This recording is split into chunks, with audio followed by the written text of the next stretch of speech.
I spent my entire life up to this point trying to be black. And I know that sounds crazy to some, especially if you can see me right now, right? You look at me and you assume he's black. Maybe he's not. Maybe I was wrong this entire time. Maybe he's Navajo. Maybe he's Martian. I don't know. Well, no, I am. I'm technically African American, like the true essence of. I was born in Africa and I was raised up in America. So I am an African American, right? African born, American raised. And I am considered black, or what most would consider black, at least in the United States. But what I mean by I spent most of my life up until now trying to be black is trying to fit a certain stereotype, and I'll call it exactly what it is, because I believe that was the only way that I would find external validation. It was the only way that I was not going to be put on the witness stand, the only way that I was not going to be ridiculed for the way in which I thought, the way in which I spoke, the way in which I acted and moved about the world. So I moved to the US when I was around 10 years old, moved to Texas for 3 months with some family, and then finally moved with my folks to the West Coast, to the Bay Area.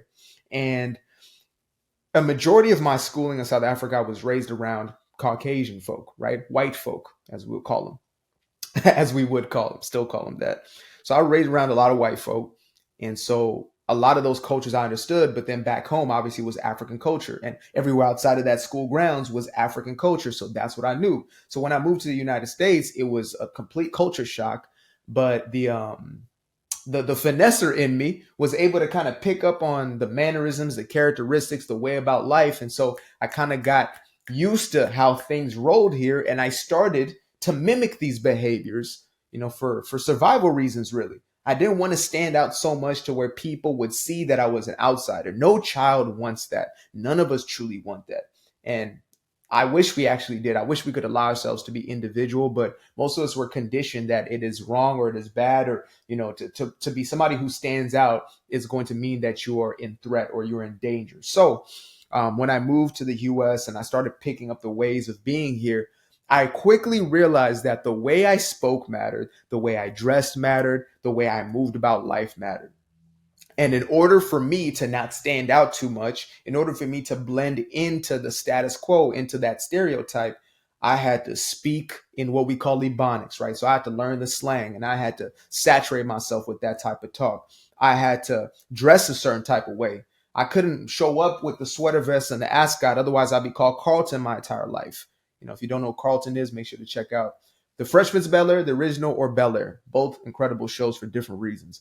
So I'll be called, Carlton my entire life if I dressed up in the ascot and the khaki pants and the loafers or something like that, which is actually a fresh fit. Like it's fly. If you can really put it together, it's a fly get together. But nevertheless, I knew that I had to put on, the low baggy jeans at the time. This is before skinnies were really a thing. Taller tee or some type of, basketball jersey. Like there was a certain look, do rag. I got myself some cornrows. You know what I mean? Like I really started to get myself this Americanized attire, that 2007, 2008, 2009 attire, that hip hop swag. And during these times, I again also picked up a lot of the cultural norms. So I started watching movies like Friday and Next Friday to really pick up how the culture worked. And I didn't know I was doing this intentionally, but I watched these movies 100 times each. And so that became a part of my subconscious programming. And by the time I was 15 years old, I found myself, drinking, smoking, partying, doing all these types of things that were really not me, right? Even the way I was acting, the way I was presenting myself in the world was absolutely not me. Like I'm a kid who loves the 70s and the eight, a kid, well, kid-ish to some, I guess. Might be old to some of y'all, OG to some. But yeah, I was the type of dude to love the Bee Gees and to listen to Earth, Wind and Fire, the Gap Band, Isley Brothers. Like that was my vibe. I love the 70s and the 80s music. I'm an artistic kid. I'm a writer. I'm a storyteller. Like these are the things that I'm deeply into. I'm an actor. I grew up on stage. I grew up in front of a lens. Like that was me. But I started to eradicate and remove those aspects of my personality in order to be accepted by the mainstream culture. And the thing that I was running from was being considered as not black enough. When it all came down to it, at its core, it was about how black can I be in order to not stand out, in order for other people not to look at me and think, oh, he's whitewashed, or, oh, he doesn't speak black enough. I was asked that a multitude of times, in both environments, in both, mostly people of color and mostly non-people of. I don't know who's not of color. Everybody's got some color. Well, some folk ain't got no color in them at all. I'll be honest about that. But white folk, black folk. Let's just say that I was questioned by both sides. When I was not black enough for the black side, it was questioned. Man, why you act like that? Like you kind of act white. Like you need to, almost like you need to brush up on those aspects. You need to blacken up a little bit. And so I got as black as I could, not physically, obviously, but in all the characteristics and personality traits.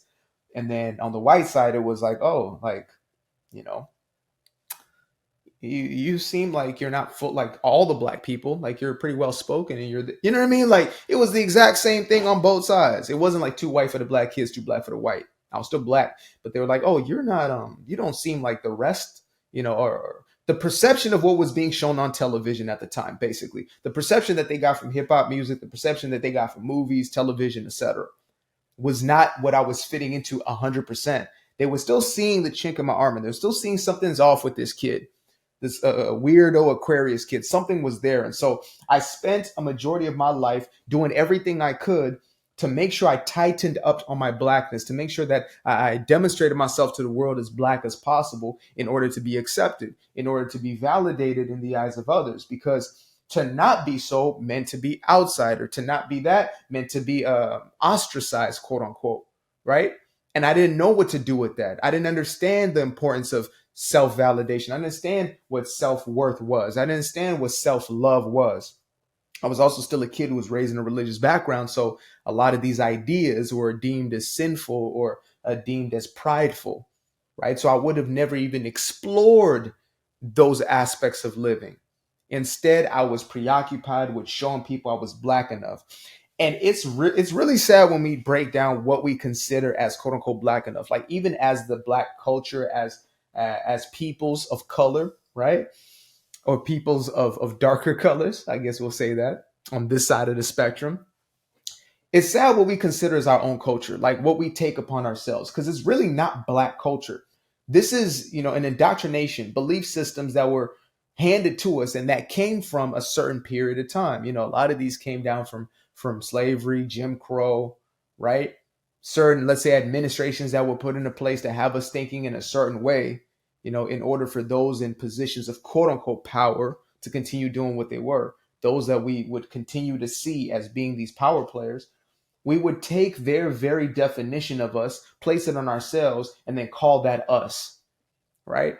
And, throughout civilization, if you've ever seen any dictators, any cult leaders, all they're doing is implanting a belief system of inferiority and superiority within their population.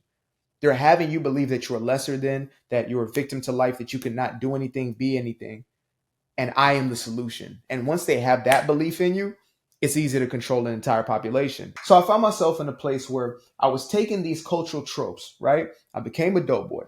I was peddling. I became a dope user. I became a rapper during that time. And I do love rap. Like I love rap music. That is one of my greatest forms of expression. Music was, my absolute first love that I remember, right? But nevertheless, I picked up a lot of these tropes, a lot of these character archetypes in order for me to feel that I was fulfilling the criteria of black enough in order to be accepted within these circles. And in order to be accepted even by, the opposite sex, I wanted the attention, obviously, of the chicks in my life or the women around me in my environment. And so I believed that the only way that I was going to be accepted was through putting on this disguise, putting on this costume. And they were probably putting on a costume. So they were told to be attracted to the costume I had on. I was told to be attracted to the costume they had on. And then we just started intermingling. And I'm actually going to create an entire video that's probably just about that dynamic of how we're truly fooled into like being attracted to certain things, right, which are consumer based. And then we meet and you think to yourself, oh, wow, I attracted them because I have, whatever it is. I got the Louis belt. I got the True Religion jeans on. I got the Fresh J's. I got the $1,200, $1,500 shirt on. That must be what attracted her. And she was programmed and conditioned to be attracted to that. Then her, I'm attracted to, got the BBL, got the this, got the that. So we're basically attracted to the costumes and we're conditioned. socially engineered to do so. I know we say it's biology, it's all biology. Psychology is more powerful than biology, y'all. They use certain biological aspects to hack them, but psychology, when it's all said and done, is master. That's why we'll do things that are against our own physical well-being. We will consume things, right, that are literally destructive to the physiology, to the body, in order for us to fulfill the psychological programming. So the software is always more powerful than the hardware. It is the thing that literally gives or animates, that computer, which the computer in that analogy is obviously ourselves.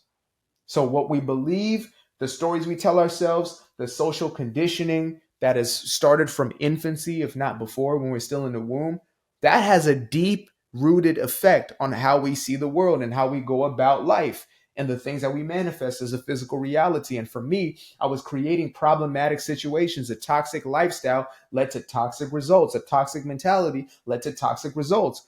And so we see the byproduct. We see the byproduct of what we call Black culture. We see how our people are continuously and perpetually in these states of psychosis. There's a lot of mental illness in these spaces. There's a lot of divisiveness. There's a lot of brokenness. There's a lot of violence. There's a lot of drug use, etc. These are symptomatic of a deeper underlying problem. And we have to start facing the reality of that in order for us to make the change. And the change doesn't happen in changing them. It doesn't change in changing some system outside of ourselves, but we are the system. We are the power player. We're the one who is plugging into that. We're the ones making the choices and the decisions to do something different. We have to become the change we want to see in the world, as a few different people said. I'm not just going to attribute it to Gandhi because he wasn't the first one to say it, and he sure won't be the last. We truly have to be the change we want to see in the world, and then the things we see in the world will change, period. So there's my little story, my little 2 cents. If you guys want anything deeper on this subject matter, let me know, because it is something I'm willing to explore, but I don't do it from a standpoint of like victimhood, right? Of like, oh, poor me, look at what happened to me. No, this is my story, but this is how we get to a place of personal power. That being said, speaking of personal power, Doing Me Guilt Free, my very first published book, breaking free from people pleasing and unleashing your true personal power. This is honestly a guidebook. It is a handbook in breaking free from that mentality that has been programmed into most of us to believe that we need somebody else's validation in order to validate our own existence in this life. So make sure to get yourself a copy of one of these as soon as you get a chance by clicking the link in the description below. Until the next time, namaste, namaskar.